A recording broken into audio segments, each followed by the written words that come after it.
Most freelancers come into a job interview wanting to really sell themselves to the clients. But what if I told you that the best freelancers, they make the clients sell the job to them? So today, keep watching till the end of the video. I'm gonna show you exactly how to flip the script so clients feel like they need to impress you. So you walk out of interviews feeling confident, feeling valued, and in control. So if you're ready, grab your pen, grab your paper, and let's get started.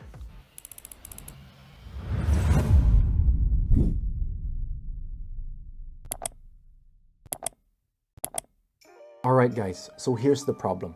Most freelancers think that an interview is about convincing the client to work with them. But that's actually not how the top freelancers do it. And here are the 3 mistakes that freelancers struggle with during interviews. Number 1 is they talk too much and over-explain.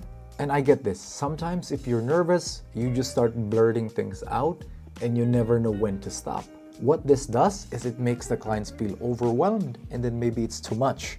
They don't know what's happening, you're giving them too much information, they don't know where to take it, right? And number 2, they act like they need the job more than the client actually needs them.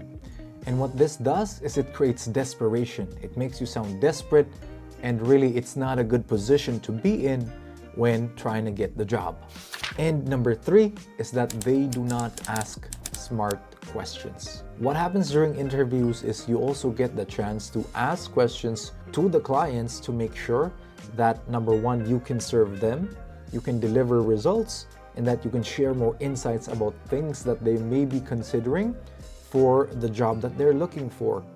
If all you're doing during your interviews is just talking, and not even asking a single question, or you're asking the wrong types of questions, then this does not help you during your interview.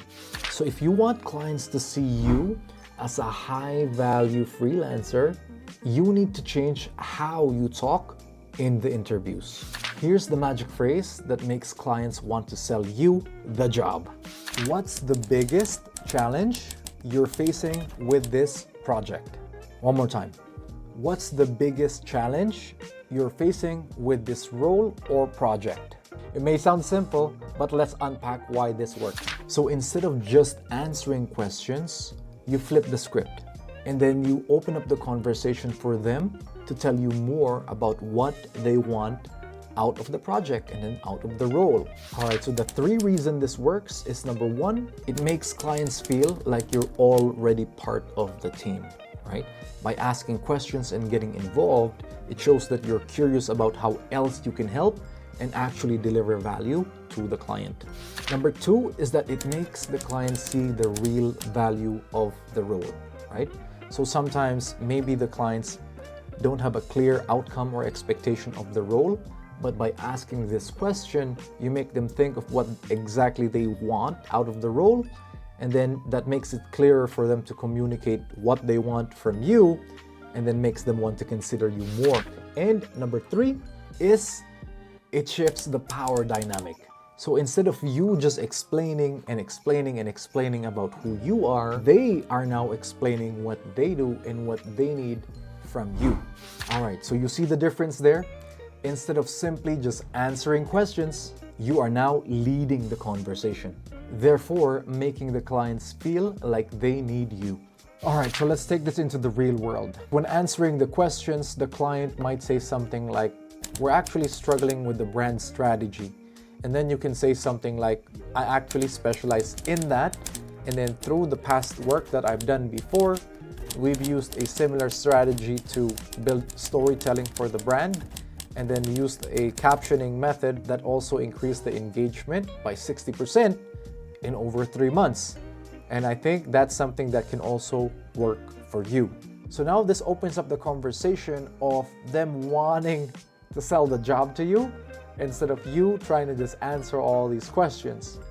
In the second scenario, you're able to present to them something that benefits them and something they can visually try to put themselves in, and then see if they can also get that result, right?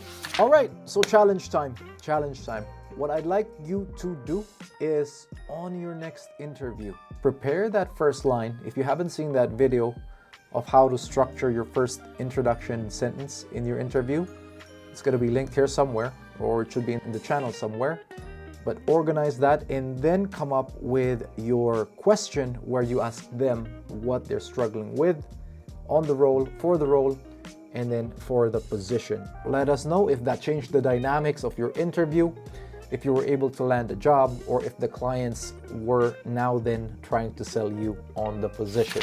If you are still feeling nervous during interviews, if you've already prepared and applied all of that but still feel nervous during your interviews, subscribe to the channel, turn on the notification bell, because in the next video, I'm going to break down the 5 confidence boosting phrases that make client interviews easy, even if you hate talking to people, right?